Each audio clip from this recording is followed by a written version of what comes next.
What's up, guys? Welcome into another episode of Bogey Free NFL. I am coming to you with Geoff Ulrich from DraftKings. You can find him on Twitter at the Fantasy Grind, and we're going to be breaking down the main slate tonight. So, what's going on, Geoff? How you doing tonight? I'm doing good. I mean, I was doing good until Ty Montgomery left that game and screwed up my best season-long league. But it's the way she rolls.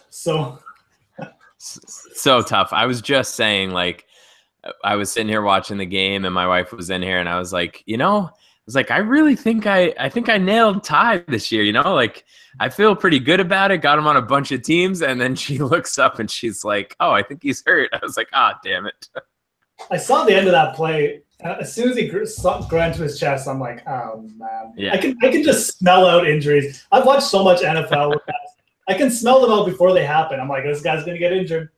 It's sad, but it's true. But yeah, that's a little unfortunate. Luckily, don't have too much exposure to him on the Thursday slate. But yeah, I don't know. I mean, hopefully we see Mitch Trubinsky come in for Chicago soon. I'd like to see him play. So. Yeah, I mean, this has just been like comically bad, the beginning of this game for Chicago. So yeah, hopefully we have a Mitch sighting soon and we can see what he's all about, because he can't be worse than what's going on right now. So definitely not worse. Yeah.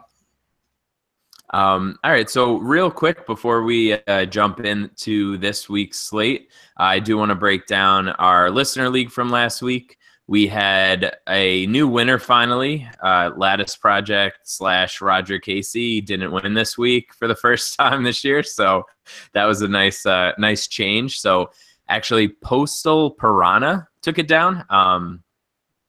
Had a pretty interesting lineup. He went with a Cousins to Pryor stack. He had Antonio in there. He had Geronimo Allison. He hit Christian McCaffrey this week. He had Cooks. The stack didn't work out, but everywhere else it was a pretty solid lineup. So he took it down just a shade over 169 points this week. I did not have the best showing after coming in second in week 2. I fell down a bit to 26 this week. So hopefully we can rectify that this week, and hopefully after I pick your brain, I'll have some better plays this week, Geoff. Yeah, we'll see. We'll do our best here, man, for sure. I like this week. I'm honestly more excited about this week than I was last week. I did fine last week actually, but I just feel like had so many question marks. This week I just feel it's a little bit clearer.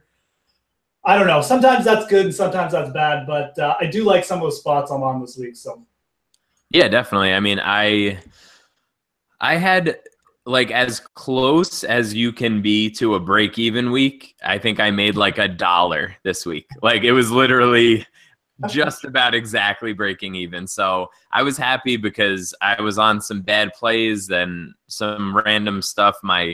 Of all things, my Jacoby Brissett, T.Y. Hilton stack kind of saved my week. So, sometimes you got to get lucky too, right? Yeah, I had one nice little GPP cash, and then I had some Chris Thompson. I rolled 2 cash game lineups last week. I had Chris Thompson in one. I probably should have just rolled him in both. I didn't, and it kind of busted my lineup up. It was a dumb mistake, but he kind of saved me from one perspective. Another perspective, I also didn't use enough of him because I was big on him last week. I just didn't really trust my read enough, but. He was a good play last week. No, I don't know so much this week. I guess he's not on the main slate, but his price has gone up too. But that's an interesting situation to watch because Washington can't really run the ball. So yeah, we'll have to see what he does this week and if his price goes back down. But he's still a player I want to keep my eye on anyways. Yeah, absolutely. Real quick, since you mentioned it, I'm just curious your thoughts. We talk about this a little bit every so often on the show, but for your cash games, you mentioned you had 2. So do you ever really roll out more than 2 cash games on a particular slate? Lineups, I try not to. I think the most I've used the past couple of years is 3. I really try most weeks just to stick with one, but there's usually one decision where I'm like, I'll just split the difference somehow. And sometimes it's a matter of I'll go 75% one lineup, 25% the other. It just depends on what the situation is and who the player is and how much I trust it. So last week, I'm trying to think. I know Chris Thompson was one of the players I switched out, and I think I had him with Tyreek Hill, which was the right play. And for some reason, I just got a little bit skittish on Tyreek Hill, and I think I stupidly went up to like Amari Cooper in my other lineup, which really killed it, obviously. So it's one of those things. Like I said last week, I just didn't feel confident enough to roll up the one, and it kind of burned me a little bit. I was still profitable because I had a good GPP cash, but it was kind of a nuisance because the lineup that had Chris Thompson in it was good. Like it was a top lineup. It finished really high in 50-50s. So, but it's one of those things, you kind of got to be confident, but at the same time, sometimes there's going to be spots where rolling out two lineups makes sense. So. Right, absolutely. I agree. I think that a lot of people play way too many different cash lineups, to be honest. Yeah. Like I try my best to stick to one also. Last week, I just do like a 1v1 on like a running back I'm not sold on, or maybe I throw in a different wide receiver just to hedge a little bit. The 1 week I didn't do that last year, it was just a disaster. So I don't want to go crazy differentiating with cash, but definitely worth it to throw in an extra one just in case to save yourself a little bit in case you're just like way off on a guy. Yeah. So that being said, let's why don't we just dive right in here and hit up the quarterbacks first. Where are you looking at to start your cash lineup if you're looking at QBs this week?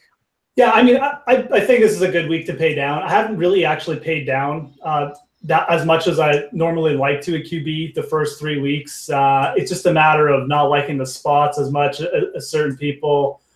I'm really trying to stay away from bad teams' quarterbacks, so I haven't been as high as on Deshaun Kaiser as some other people. Obviously paid off last week, but it was kind of a lucky backdoor situation there. He really wasn't looking good for the most of the game. So this week, though, I think it's a little different. Initially, I like the spot for Tyrod Taylor a lot. I'm more on Team Trevor Siemian now if you're going to pay down. I just think that implied team total of over 26.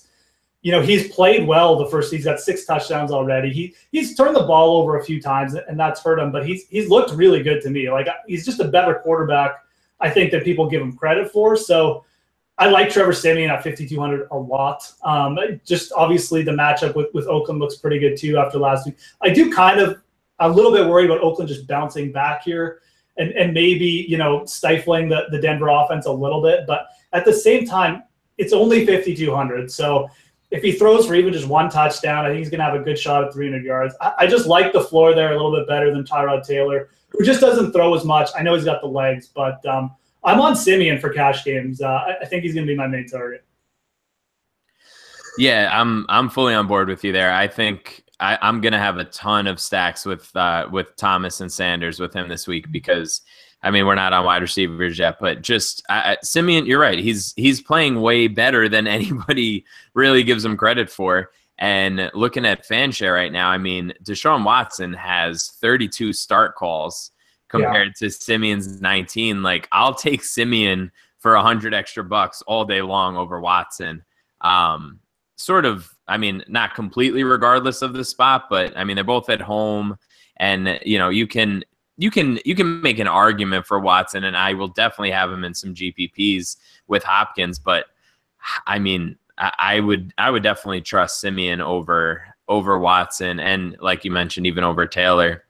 Yeah, I think in a cash game lineup, you just have to realize that I know the spot isn't that bad. I mean, Tennessee doesn't have the greatest pass defense, but Deshaun Watson's not a pure pocket passer. He could very easily leave that game with 200 yards, no touchdowns, and like 30 rushing yards. Like that's a very real possibility.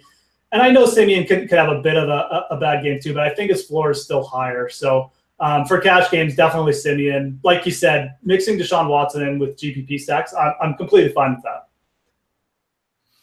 Yeah, and I mean, I don't think Oakland's D is really scaring anybody, especially after what we saw last week. Yeah. So if you are going to pay up, is there anybody jumping out at you up towards the top end? I mean, we're missing a lot of guys at the top, right? I mean, Rodgers is playing right now. We got Breeze at the London game, so he's not on the main slate.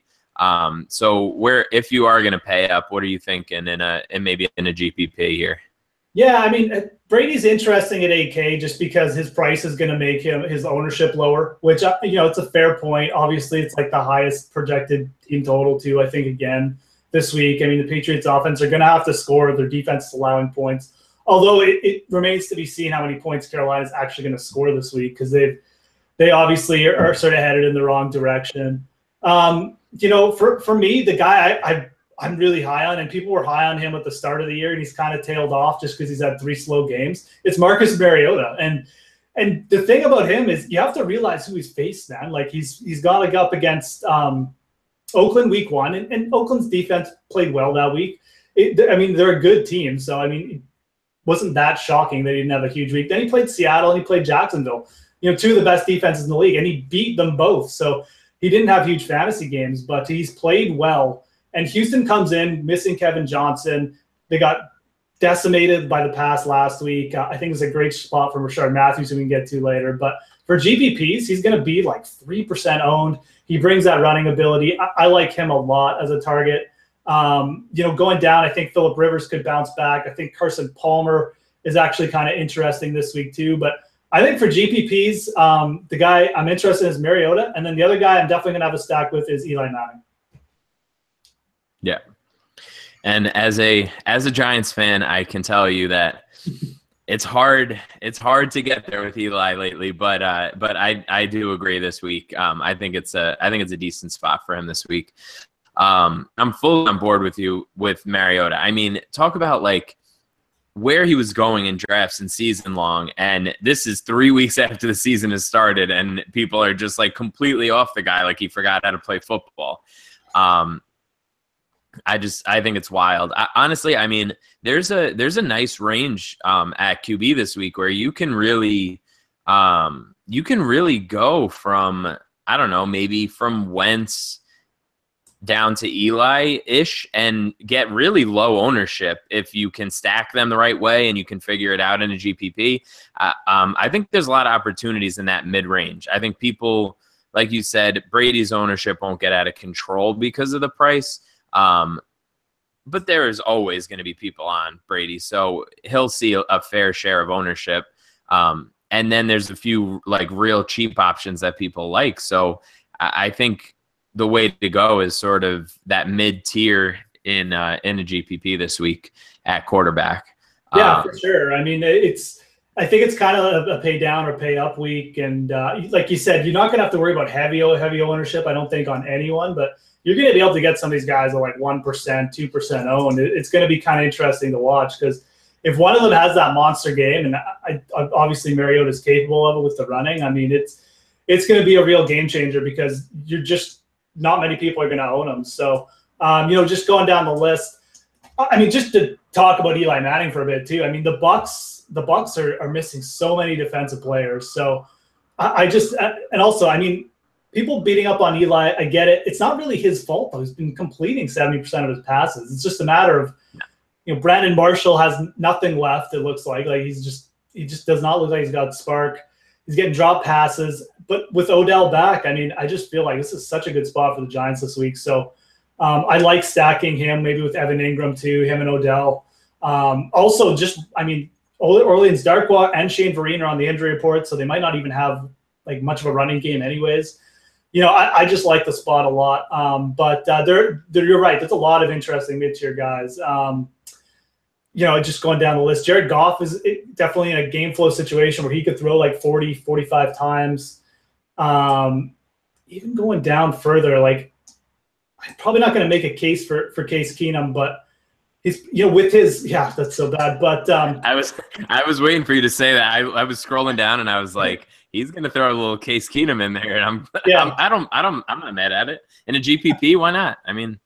He's got the weapons, right? Whenever he's throwing the ball to Stephon Diggs and Adam Thielen every time, it's not the worst situation.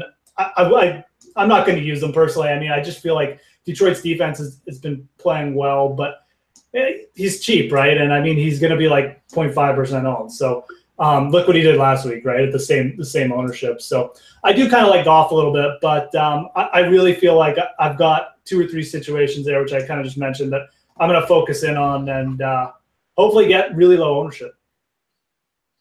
Yeah, definitely. I'm on board with that. I think it almost reminds me a little bit of sort of the last few weeks of PGA DFS with like sort of differentiating by going with a more balanced approach and going sort of in the middle rather than really paying up or really paying down. So I'm definitely with you on that. What do you think of like a Dak Prescott, Des Bryant stack? Do you think, like, what are your thoughts on that? I've seen some people throw that out there. I like Dak a lot. Like, I'm high on him, but just to leverage off like the Ezekiel Elliott ownership, do you have any interest in that? Or? Oh yeah, absolutely. I mean, when you think about it, they've played 16 games together, and I'm pretty sure Dez has 10 touchdowns in that time. And they've come in bunches. So, I mean, you can, maybe it's not like an every week proposition, but if you're going to throw them into a GPP together every once in a while, it's going to hit. And I think I think there's like sort of a narrative like they don't mesh well together for some reason. And I don't think that that's true at all. Like, I think that they, Dak looks for him in sort of high leverage situations, and I have no problem with that this week. Absolutely. Yeah. I like Dak and Dez, especially like you said, leveraging off of Zeke's ownership, which will probably be pretty lofty this week. Yeah. So that's a perfect segue, I guess, right? We can head into running back then. So, I mean, is Zeke a cash lock for you, or are you going somewhere else? What are your thoughts there? I think he's probably going to be a cash lock for me. Yeah. I get the LeSean McCoy upside with the PPR. I still think that pushes him into like a GPP play, because whenever you're relying on a guy who's got a lower team total and relying on passing, I mean, you sometimes just don't know where the ball's going to go, right? I mean, they could just start targeting Jordan Matthews in this game or something. So I would say push LeSean McCoy to GPPs for me. I still probably be fairly highly owned, but he's a good play. I just feel like Zeke is just better. I mean, he's a 6-7 point favorite at home. The other thing is the matchup is probably better than most people realize. The Rams allowed the second most rushing yards in the league so far. Zeke Elliott's pass targets are up on the season. Got 4 receptions through each per game thus far, which is way higher than he was averaging last year. So 8,200, it's not that inexpensive. We're still waiting for Le'Veon Bell to get back in shape or whatever, or maybe just to pull Pittsburgh offense. I don't know, but I feel much safer with Zeke in a cash game, and he's cheaper. So for me, I'm definitely starting my lineup with him. I will say this: I like Leonard Fournette at 6,700 almost as much. So those are two guys I'll probably have in most of my cash lineups.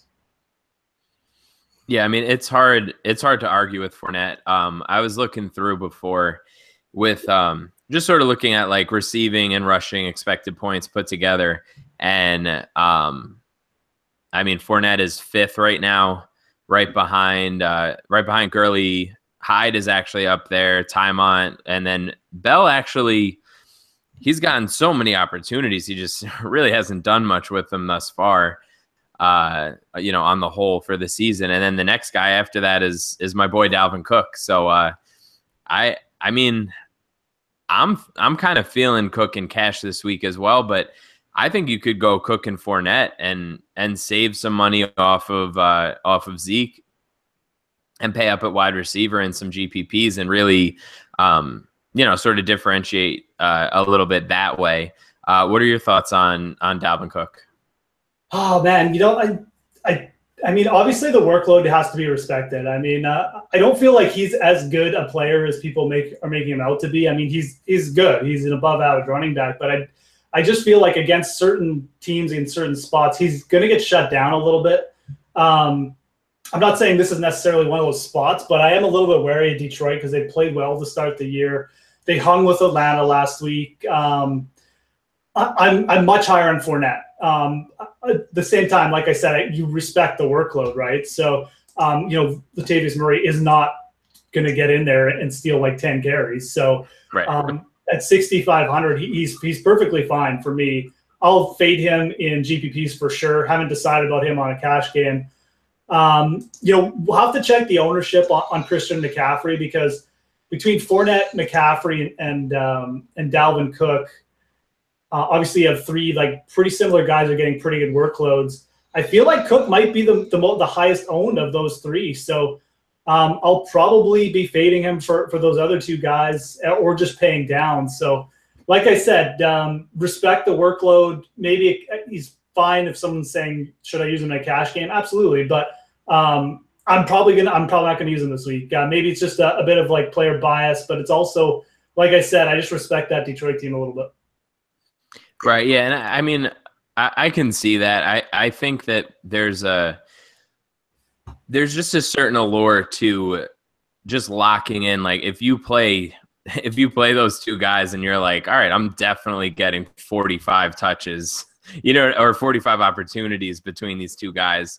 I think there's something to be said for that. But a lot of these guys up at this price range have similar, a similar touch floor, at least with, Gurley up here, and McCoy's going to see a lot of action. So, I think it'll be an interesting range to see how ownership shakes out. But as we start to go down a little bit further, there's also a lot of people that are talking about Joe Mixon. Where are you landing on Mixon this week? Yeah, I'm definitely one of the people talking about him. I mean, it's from what I've seen, he's shown flashes of like having the potential to be one of the best running backs in the league. I mean, some of the plays he's making behind the line of scrimmage, and when he gets the ball out in space too, like it's elite. Like it's Lev Bell, David Johnson type of stuff. And I mean, maybe that's like sounds like hyperbole, but I really feel like he's got the talent to be in that level. So at 5.7K, I want to be ahead of the curve. I feel like there's not a chance Cincinnati's not going to give him 20 touches again this week, because why wouldn't they? I mean, they're 0-3. You can't keep trotting Jeremy Hill out there. I mean, they just fired their OC. Then the new guy did it last week. So also Gio Bernard's a little bit banged up. So I mean, if he goes in and we get more information, or he maybe even misses the game, I mean, I might have Joe Mixon in all my lineups. So I like the spot. Since these road favorites, I know they're 0-3. They haven't looked good, but I still feel like they're a lot better than Cleveland, and I still feel like they could win this game by 10 or 15 points. So I like Mixon. I think we're getting a discount, and love him for GPPs. Yeah, I think that's fair. I don't think it's hyperbole at all. I mean, I've maintained through, the offseason and heading into this season, I think that he could easily end up being a first-round pick next year and season long, based on just his talent level. And if he can grab hold of the job, then I think that he definitely has the talent to do it. So I'm fine with that as well. I am curious to see what his ownership ends up at, because I mean, he has 27 start tags right now on FanShare, which is like easily the most out of running backs right now. But so if we're going to pay up for some of these guys, we're paying over 6K for a lot of these, and just getting under 6K for Mixon. Are there any values that are really jumping out to you that we could throw into a GPP here? Yeah, I mean, DeMarco Murray seems really underpriced at 6K. I like the passing game a lot better, which I already mentioned for Tennessee, but at the same time, that's really cheap. And maybe you use him and Mariota in a GPP or something, but I feel like DeMarco is going to get overlooked. He gets involved in the passing game way more than Derrick Henry, so that could connect. Going down, there's not a whole lot of backs in the 5K range. I always throw out Tevin Coleman as a GPP pick, just because he's got such big playability, 11 touchdowns last year. I know he only plays like 35-40% of the snaps, but it's Atlanta's offense, and they make so many big plays happen that on any week he could outscore Devonta Freeman. So, again, it's pure GPP play. It's not a guy would have like 30%, exposure to. But for 5K, I always consider him for GPPs. And I think, again, with Atlanta being big favorites, he could see a little bit more work here, a few more carries. So I always throw him out. Buck Allen interested me at the start of the week. The more I've thought about Baltimore's offense against Pittsburgh, I just can't do it. I just don't want to see Joe Flacco throwing like 3-yard passes and him getting tackled behind the line of scrimmage 10 times. he'll catch like 10 passes for like 9 yards or something. So I'm not going to go there. Bilal Powell is probably the GPP target for me this week. It's the same scenario. I mean, he could end up with 10 carries for 20 yards and like 5 catches for 5 yards. But he's also shown in the past that he's got that big playability. So I'm going to trust Bilal Powell in some GPPs this week. Again, another guy people really high on at the start of the season, started slow, but now's his chance, assuming Matt Forte is out. So that's the cheap guy that I've got my eye on, like in the 4K range anyways. Yeah, I mean, with Forte dealing with the turf toe, I think I think a lot of people are considering Powell. I mean, just going through Twitter today, people are talking about Elijah McGuire, and I think people are getting a little out of hand, trying to be like a little too cute with that. I don't know. I don't see that. I don't see that being like a viable play this week, but I don't know. Call me crazy. And then I guess the last guy, scrolling down a little bit further, I'm definitely curious to hear your thoughts on Smallwood. Is there any interest there, or are you just gonna is this like a Rashard Higgins situation from last week, and you're just gonna let people deal with it, or? You know what, man? I 100% fade on Rashard Higgins. Worked out pretty well. Yep. I don't understand why people get excited about players who've never done anything getting like that one jump in targets on a bad offense. Like you just have to realize sometimes games just work out weirdly, and players will get put into different situations and see more targets. And I'm not saying that Smallwood's not going to work out, because I think it's a different situation this week. He will see work, but at the same time, Darren Sproles wasn't doing much beforehand either. So there's still like 3 or 4 running backs in play there. LeGarrette Blount is still there. Corey Clement's going to get – and the other thing is Doug Peterson is like – he's like Bill Belichick on steroids with his running backs. Like he just rotates them as he pleases. He has no plan. He just throws whoever's out there. So, I mean, you're completely – I would not touch him in a cash game. He's going to be too probably highly owned in tournaments. I think the guy I'd go down to is Andre Ellington this week. Played the most snaps of any Arizona running back, saw 8 targets. He works way better in the pass game than Chris Johnson. And Carson Palmer's throwing 44 times a game so far. So there's targets for him out there, and he's a good receiver. And, I mean, they're going up against San Francisco. I really like Ellington. I'm definitely going to be using him in GPPs. I might even actually consider him as a cash game play, but I don't know if I'll have to go down that far. But I like Ellington a lot this week. Definitely going to use him over Smallwood. Yeah, I think that's a great pivot either way, whether you're talking about cash or GPP, because I have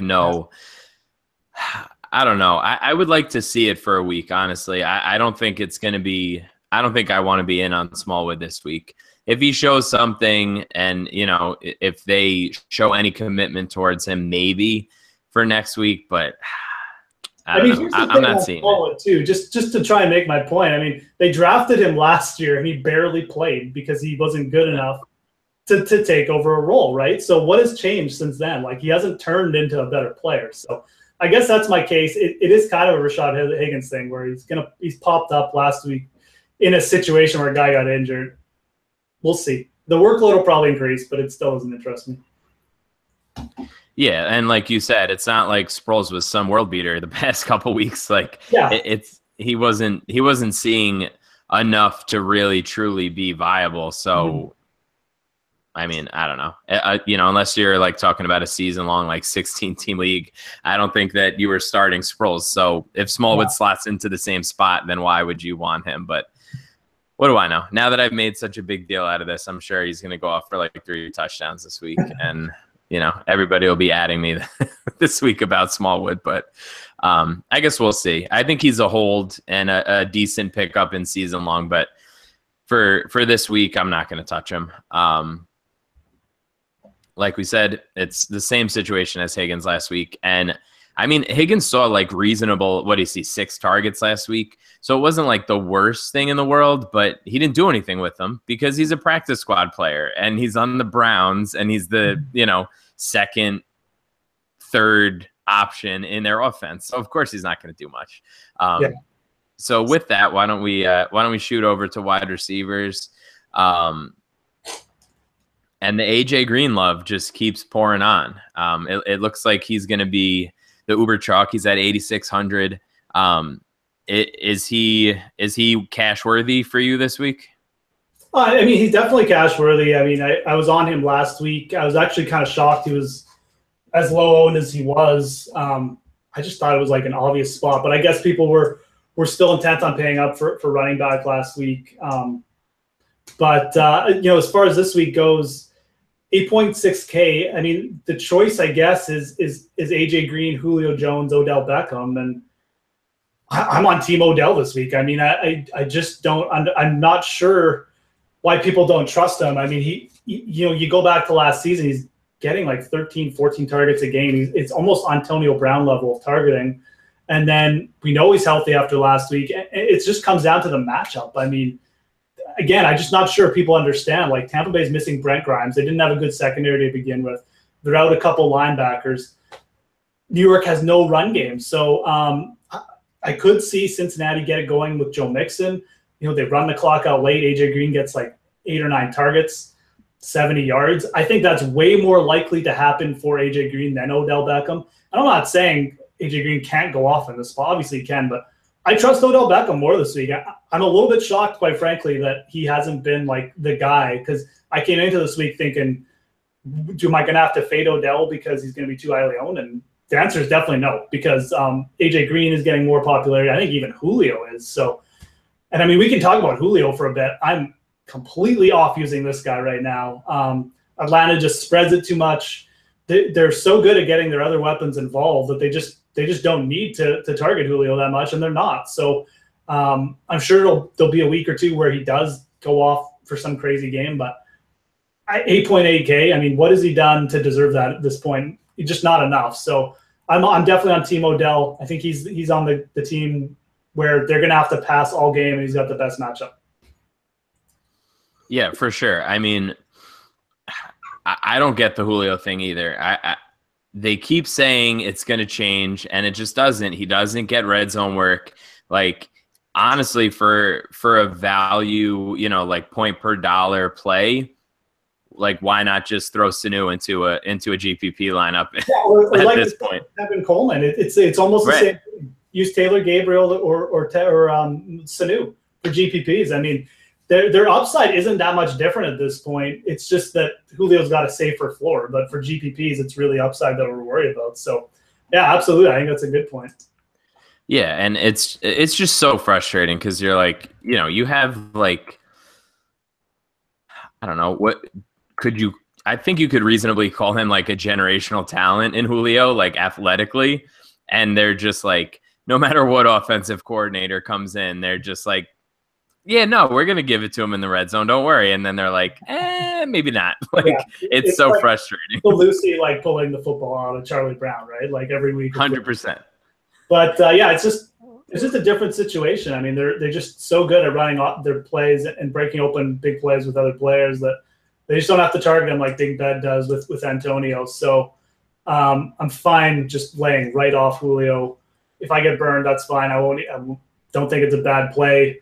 Like I said, though, for me, it's Odell if I'm paying up 100% this week. And it's kind of an interesting gap, like, because we have the 3 big guys, and then it goes down to Brandon Cooks and Mike Evans. And Cooks, GPPs he saved my week in GPPs last week. Mike Evans is a guy I don't like to fade, but it's a tough matchup. I mean, Janoris Jenkins is back. The Giants D, I know they haven't started well, but they're still solid. So, I mean, I think the guy I'm targeting next there would probably be Keenan Allen, who's got, again, a really good matchup against Philly. Yeah, and I mean, again, talk about like a safe target floor, right? You can't go wrong with Keenan. I mean, another guy that's sort of like underappreciated, I think, in just when people are talking about like legit receivers up at this higher end, it's like, how many times do people talk about Keenan Allen? But at the end of the day, he produces and he's pretty consistent. So I'm on board with that for sure. I mean, I think this is a big wide receiver week. Like, I love a lot of these options up here. Like, even with Keenum, I mean, Diggs clearly showed that he can perform with Keenum last week. Dez we already talked about before, but I think he's worth a shot, as part of a stack with Dak. And Hopkins, how many more targets do you want from somebody, right? Like, what is he averaging? 12 targets a week? Like, what more do you want from $6,400? Like, Yeah. I don't know. I just think there's so many good options at wide receiver. I think this is definitely a week where I'll be playing wide receiver in my flex. Yeah. I don't know, 80% of the time, probably. Mm-hmm. Yeah, I know. I mean, go ahead. It's definitely viable. I mean, DeAndre Hopkins is, he's a great. We were talking about that Tennessee game earlier. He's a great guy to just run it back with too, with the Houston. He's probably going to see lots of late targets. I have Tennessee winning that game by a lot, so that should mean really good things with DeAndre Hopkins. I also like Golden Tate. I mean, people are worried about Xavier Rhodes, but they move Tate around so much. And if you go back to last season, he didn't really see much of Xavier Rhodes because they run him out of the slot. Sometimes he's in the backfield. It's a guy who gets like 10 targets every game. So I really doubt that Detroit is going to get up big in that game or anything, and they're going to have to stop passing. It's another team who can't really run. So I think Tate's in play. Hopkins is obvious. You could make cases for Diggs and Bryant and GPPs for sure. I mean, just because of the talent factor, especially with Diggs. And like I said, Keenan Allen, for me, he's got one of the best matchups. So I think you're right. We haven't even talked about the Denver guys who are cheaper and in good spots too. So there is a lot of ways you can go wide receiver. Not sure how many bad choices. You're really going to have to kind of make some hard choices this week, quite frankly. Yeah, and speaking of the Denver guys, I just think it's such a rare opportunity that we have like sort of a real clear sort of breakdown of where targets are going. Like there's so many teams where you can sort of make arguments for a lot of different guys and be like, oh, well, if this happens during the game, this guy's going to get targets. Like that doesn't happen in Denver. It's Demaryius Thomas and it's Emmanuel Sanders. There's no sort of parsing words there. It's those two guys, and they're reasonably cheap this week. I mean, 6,300 and 6,100. I don't know. You can definitely do a lot worse at those prices most weeks. In terms of just sort of like a guaranteed target share. So, as we keep going down, I mean, the whipping boy, Amari Cooper, we're in Denver. Like, is there any way you're touching Cooper this week? If I make a Denver stack, I'll probably consider putting him in it, honestly. It's going to be so low owned. And, I mean, look, these guys have pride, right? Like, it just comes down to he's not that bad a player. Like, he's not as bad a player as he was last week. And at some point, he's going to snap out of it. And, a lot of it just has to do with kind of momentum and stuff like that. It's definitely like a motivation thing. I mean, this week, I could see him posting big numbers. I mean, and it's not like wide receivers can't do it against Denver. It's not a plus spot, but we've seen Antonio Brown go completely off against Denver before. We've seen a couple other guys have big weeks. So it's got a big point total, the game. It's close. If Oakland's down late, again, we could just see Cooper being the guy. So he's definitely got the capability to do it. I'm not going to have a ton of exposure to it, but it's definitely interesting. It's mainly mainly a Denver stack play. Throw Cooper in there if the game ends up being like 35-30. Right, and I think the whole mystique of the no-fly zone and everything else. But I mean, when you actually look, I know it's a small sample, but over the past the 3 weeks that we have for this season, it's like you're talking about like a 65% completion rate against Denver this year so far, and they've given up 7 touchdowns receiving. So it's not, I don't know, it's not the worst spot in the world. Like, it's not like years past where you're like, all right, these guys are going to get 3-4 points. And honestly, I think Carr's horrific game last week was sort of a function of we're looking forward to the Denver game and we're not really paying attention to this game. I think Carr, as much as it's not the best matchup, I think he bounces back a bit this week. And if he's going to bounce back, it's got to be Cooper, right? I mean, maybe it could be Cook, but with I'm assuming Crabtree's going to play as far as I know, but I don't know. I'm not willing to really trust that if he's banged up, but I think it's an underrated spot, and I think it'll be super low owned. I mean, anytime you could get Amari Cooper at like a couple percentage points of ownership at $6,000, I think you have to take a shot, at least a little bit of exposure, you know? Yeah, exactly. I mean, he might not be a couple percent. He might be like under 1% because just literally just listed out so many good options just above him, right? So.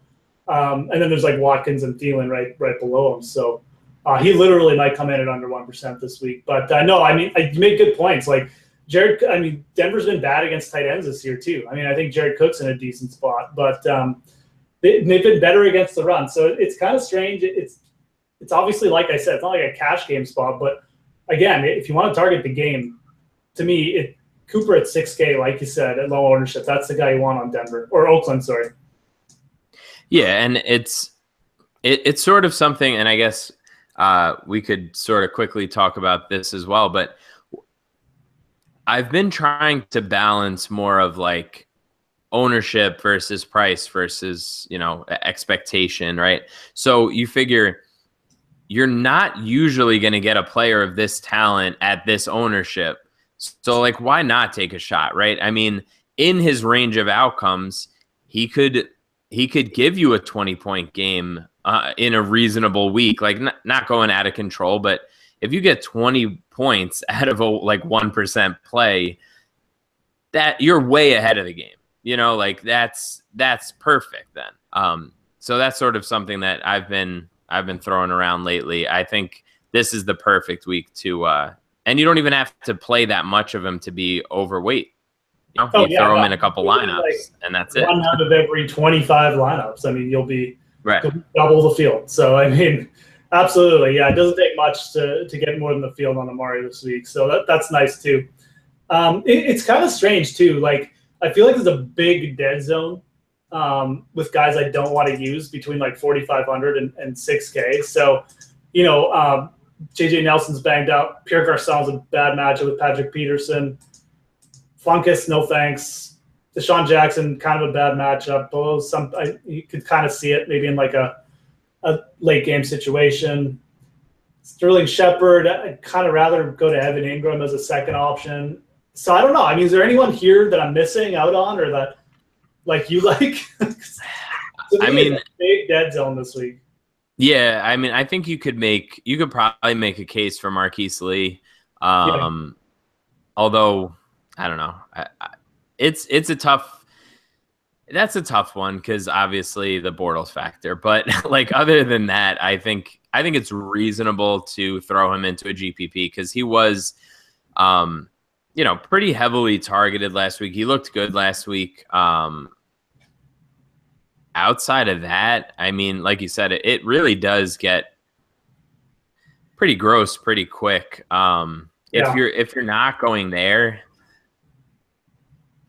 4,900 with, I know it's not the best matchup, but I think Rashard Matthews sees a ton of targets. Oh yeah, God, man, I can't believe I skipped over Rashard Matthews. Sorry. Oh my God, he's like my lock of the week at wide receiver. I can't believe I missed him. But yeah, sorry. Go ahead. I love Rashard. Yeah, no, I was just. Yeah, I mean, how can you not?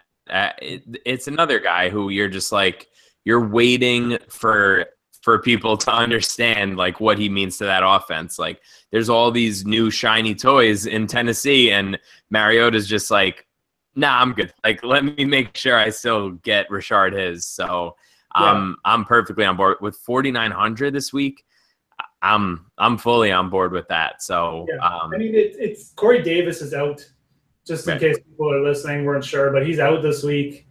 I like Corey Davis. He saw 10 targets week one, but that's 10 targets that aren't going. Probably a lot of those are going to go to Rashard. He saw 10 last week.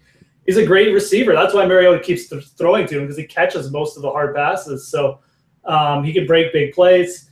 It's a good matchup too. Again against Houston, who's down Kevin Johnson. Jonathan Joseph's like 34 now. He's not playing as well. So Yeah, man. I mean, like I said, I can't believe I can't believe I forgot about him. But he's my lock. Like, I'm using him in cash games. I'm using him everywhere. I don't know if I'm going to use him in every lineup I make, but he might be my highest owned player of the week.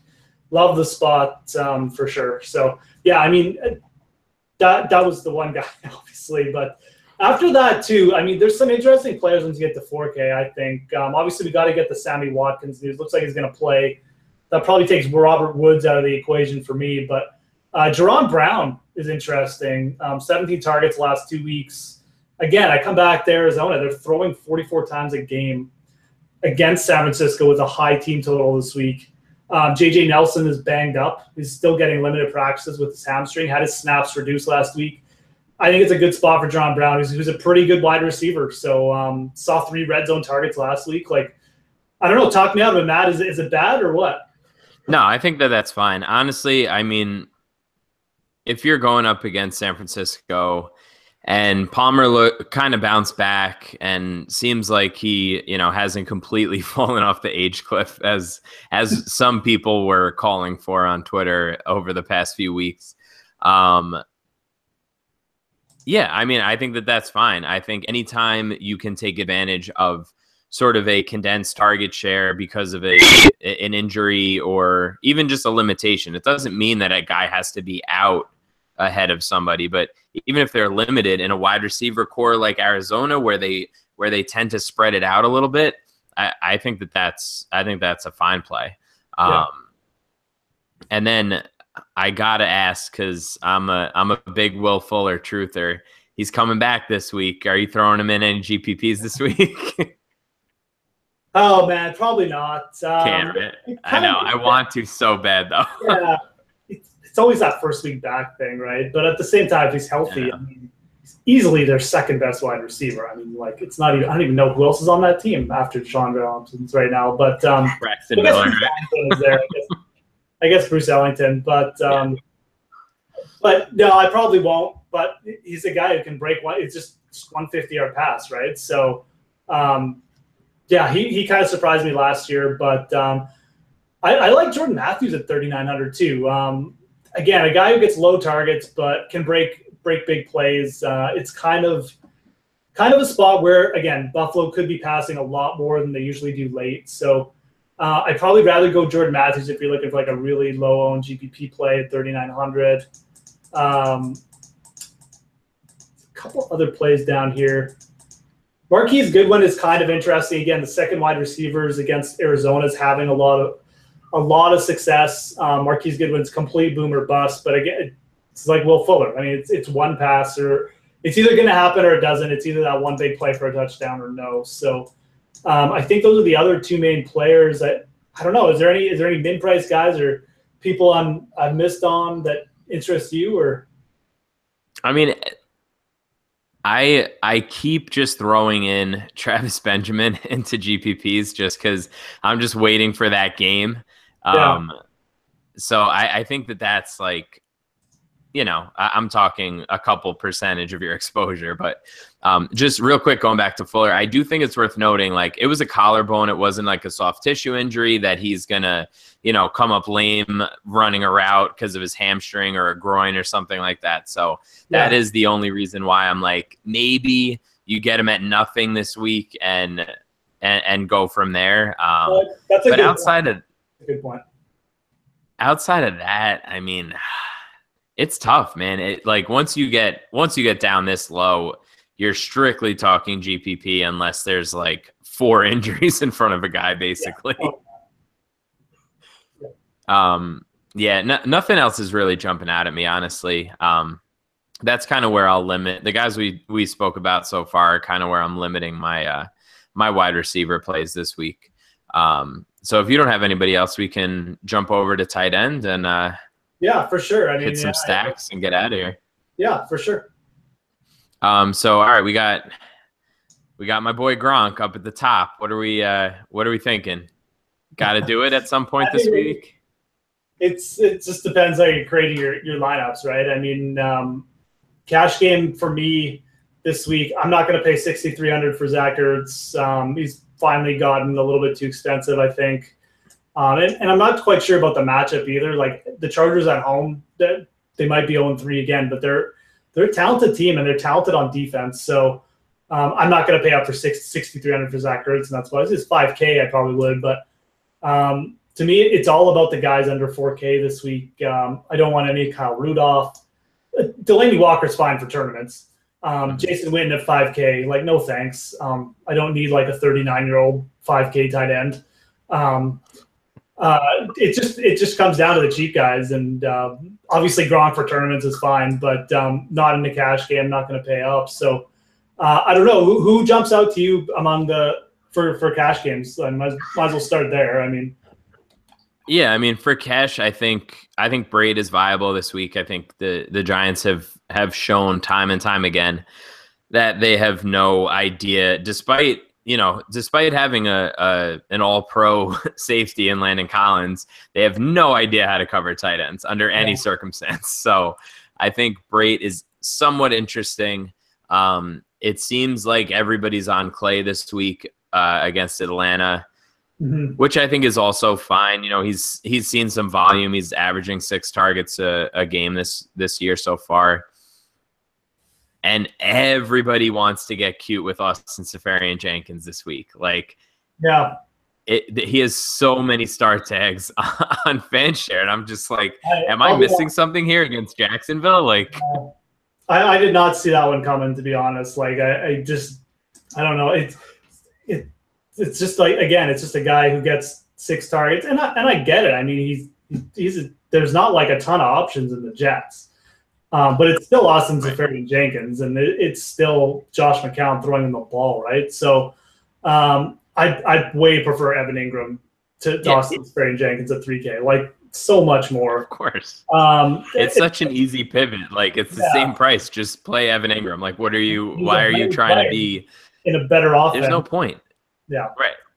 And Tampa Bay, wild. Tampa Bay's just got just as much trouble covering right now because they're down 2 linebackers. So easy pivot to Evan Ingram for me. Cash games, I won't touch Seferian-Jenkins. I kind of like Jared Cook this week. Again, we talked about Denver's weakness against the tight end so far. They've really had trouble. I think it's like the second most yards allowed or second most receptions allowed to tight ends or something like that. They're bottom 5 in a couple big stats. So I like Cook this week, especially if Crabtree's back. If Crabtree misses that game, I'll use heavy Cook and probably use him in cash games. But I like Ingram. I like Cook. Won't touch Ebron again. God, I used him last week. I know Evan. I'm like the guy who tells everyone Eric Ebron is a trap. And I still used him last week, so I'm so pissed at myself. So he's terrible. I had him everywhere in season long, and I'm just like, I let myself do it again. I'm like, no, it's cool. He's like 23. This is his 3rd year. He's gonna figure it out. But I think he's just an idiot. Like I don't think that there's like anything going on there that he's gonna like make that jump at this point. Honestly, he's not a good football player. He's an okay athlete who, like when they use him on rollouts near the goal line, he gets his 1 touchdown. He goes for like that one game where he gets like 5 catches for 40 yards and a touchdown, and then everyone's like, "Oh, Eric Ebron." No, and then last week happens, and you end up like me, sad. So, but Charles Clay is fine, I guess. I just feel like with Cook and Ingram at cheaper prices, I'll probably go there. Kind of interested to hear you on Cameron Brate and cash games. I probably won't go there just because of the low target total. I do get the matchup, though. It is a good match. He could catch 2 touchdowns, but I'd probably save him for tournaments personally. But again, there's a lot of risk with these guys. I mean, it's not like any of the guys I've mentioned are safe either. Ingram could end up with like 4 targets, and Odell could go off or something. So it's tough. You got to pick and choose. But I will be fading Seferian-Jenkins and probably mostly fade Clay. It's such a weird thing to have to say that you're fading Austin Seferian-Jenkins. Like I don't know why this is even a thing that's happening this week, but whatever. I think that the decision between Brate and Clay, I think based on what, the FanShare start tags are telling me right now, I think that Clay is going to see quite a bit of ownership, and even more than Brait. So I think that's something to take into consideration when you're deciding where to put these guys for GPPs and cash. I do have to just throw in, I have dubbed Jared Cook the Gary Woodland of tight ends. And everybody knows my affinity for Gary Woodland. So just saying, I don't know. It might be the week. At 3,400, I think you could do a hell of a lot worse in GPP this week. But yeah, I digress. I especially like it with Crabtree banged up. He's starting to get in sync. He's the only Raider who did any. He's the only Raider who looked like he gave a shit last week. So I mean, like that could definitely carry over. So I don't know. I mean, I might even end up using him in a cash game just because all these guys have some kind of degree of risk, right? So, but it's definitely a week to go cheap. It's just it almost feels like you're playing Russian roulette at tight end, but that's the way the position is. Yeah, and I mean that's right. That's kind of the situation every week. I mean, nobody's gonna. If you can figure out Hunter Henry, then God bless you. But yeah. I'm not. There's between Cook, Clay, and Brait. I think that's going to be a majority of my ownership. Throw in Walker a little bit because he does see the targets that make him pretty valuable. And then you got to have some exposure to Gronk. But outside of that, I'm sort of limiting myself. No Kelsey this week on the main slate, so I'm not willing to really pay up too high. Yeah. I mean, are there any defenses you really feel like talking about? Is there anybody in a crazy good spot for you, or? I mean, I love the Jags D. I mean, I just love them as a unit. They're 3,600, so I probably will just pay down. I like the Chargers this week at 2,500 if you're looking for like extreme value. I really do. I mean, they're top 5 in sacks. They have 2 of the best. Carson Wentz turns the ball over more than people realize. The Philly O-line hasn't been good. I like the Chargers a lot. I think they're going to win that game too. So 2,500, like that's the best bargain on the board for me. I think the Giants, it's kind of a similar story. Yeah. James Winston's just a turnover machine. Giants are a better defense than people realize. I know they haven't started well, but 2,900, give me some of that in GPPs. I think the Chargers are cash viable. I think the Cardinals are in a good spot. The team I'd want in my cash lineup is the Jags, but I'll probably pay down. Yeah, I mean, do you think it's worth it to sort of get off of a skill position play to do the Jags, or no? It just depends what the swap would be. I'm pretty high on the Chargers, so I'm probably just going to say I'm fine with this and just pay up otherwise because I really do think that's a good spot, and I think they get their first win. So at the same time, if you're not big on the Chargers, again, you can maybe it's just like taking a risk on a guy like Joe Mixon at running back instead. Maybe it's like using Matthews or not using AJ Green and Odell and going more balanced at wide receiver. You can fit them in. It's just a matter of how much you want to play or how much you don't, right? So, for me, like I said, I'm completely comfortable with Chargers, but Jacksonville would be ideally the team I'd probably get in there.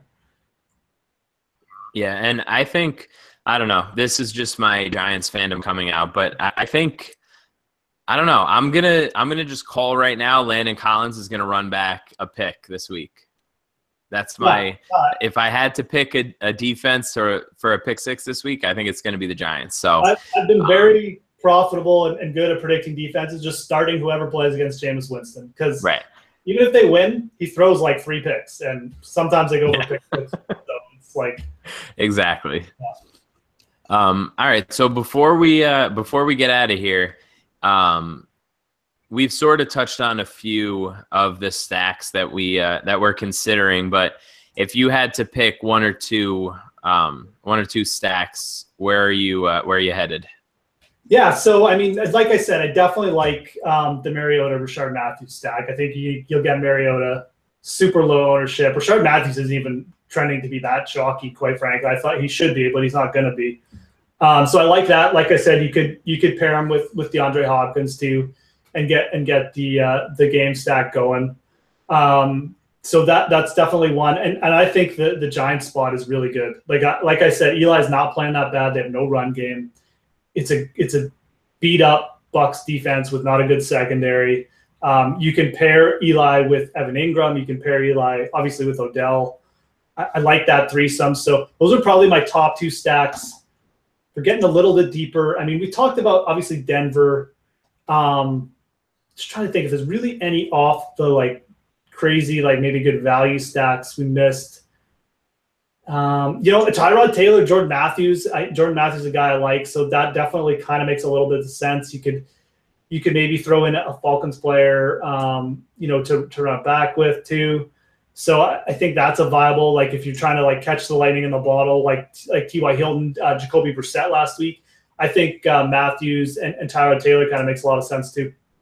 Yeah, absolutely. I do think that that putting Rivers with either Benjamin or Allen could be interesting this week. Every single week, I will have one lineup with Rivers and Benjamin just because I know it's going to happen at some point, and I don't want it to be the week that I miss. So it's a good bounce back spot for Rivers too. Like the Philly secondary is just as bad as pretty much anyone out there right now. So I like that call this week too. Right, and people are so down on the Chargers. Yeah, but I mean, they could easily be 2-1, right? I mean, like it just comes out super easily. It's their kicker. I mean, it's all it is. Like, and that's the thing right now. I mean, we're only in week 3, and a lot of these teams could easily be 2-1. I mean, the Giants probably should have won last week. What did they have, like two 4th and 1s, and they didn't convert either? Like, yeah, sorry, Matt, but I mean, like, I was watching the game because I had some Giants. I'm like, what the hell are they doing? Like, anyways, but there's teams out there like that. Like, I think the Chargers are underrated this week. I think the Giants, and it just comes down to like, perception of their records right now. Right. And another weekly stack that I'm just running out is going to be Winston and Jackson. And you can run it back with Odell or Ingram, really, and sort of get like a small game stack there. But yeah, so that's kind of where I'm at, just in general with the stacks. Obviously, you can mix and match any way that you want, but those are some of my favorites heading into this week. But seriously, man, thanks again for coming on. We missed Steve this week, but I appreciate you hopping on with us and giving us your hot takes and everything else. Yeah, absolutely. I mean, it's like I said, I think this is a good week. I mean, we lost the Sunday night game, but there's still a lot of interesting matchups. Some of them maybe don't look as hot on paper, but I think we're into that time of the season where there's injuries and stuff, and there's going to be some big games this week. I feel like there's a couple spots where some guys are just going to go nuts. So we might see the scoring ramp up. Yeah, absolutely. I totally agree. I think there's quite a few games that can really shoot out and go over, and it'll be interesting to watch this week. Quick reminder, I just pulled it up right now. We have 10 spots left in the listener league for this week, so make sure you get in there. Otherwise, just make sure you're following along on Twitter with the both of us. I am at Matt Jones TFR. Geoff is at the Fantasy Grind. And we won't be clogging your timelines with PGA DFS this week because it's the President's Cup. So you got that going for you. If you're just the 1 week of golf off season starts now, and it ends right. Right back at it after next week. I actually saw that you wrote up some Euro stuff, so I was pretty impressed because I have no idea what's going on over there right now. Yeah, I've turned into like a Euro Tour degenerate thanks to DraftKings having to make me write an article on it every week. So I love it now, man. That's first thing I do when I wake up now is look at the Euro Tour leaderboard. So it's I like following it. It's an interesting tour. Yeah, absolutely. So again, make sure you're following along on Twitter with Geoff, and also, the both of us do some DraftKings playbook stuff. So make sure you're checking that out as well for PGA. And other than that, thanks for joining us again this week. And hopefully, if you're not winning all the money, hopefully one of us is. So see you guys later.